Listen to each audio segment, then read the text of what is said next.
हामी विदेशमा हेपिन्छौँ नि होइन, त्यो कुराहरू सम्झिन्छु कि हाम्रो त यो यिनीहरू त कोही होइन भन्ने रहेछ क्या। हाम्रो त विश्व समुदायमा त हाम्रो त्यस्तो छ, तपाईँ पासपोर्ट देखाउने बित्तिकै त्यहीँबाट हेला हुन्छ।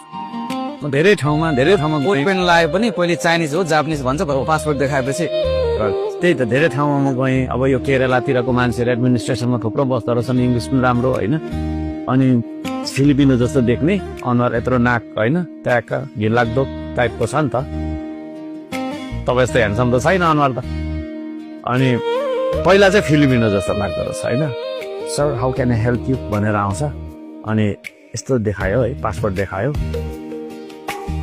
नेपाल थियो। उधर जाके भाइ सुरु भइहाल्यो अब इन्टरनेसनल इमिग्रेसनमा। त्यहाँदेखि कस्तो मन दुख्ने क्या, म नि मान्छे नै हो नि यार होइन।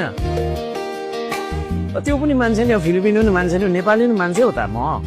तर मेरो पासपोर्ट देख्ने बित्तिकै उधर जाके बैठ, उधर खडा होके बैठ, ऊ त कोने में भन्छ फेरि हो, कोने में अरे लिइराख्नु पर्छ।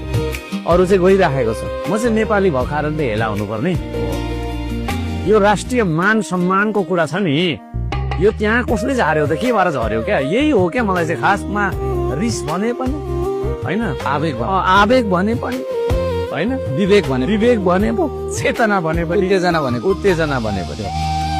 हाम्रो देशलाई पनि सम्मानपूर्ण होइन के अरे पूर्वक खडा हुने देश बनाउँछु भनेर मैले सङ्कल्प लिएर निस्केँ।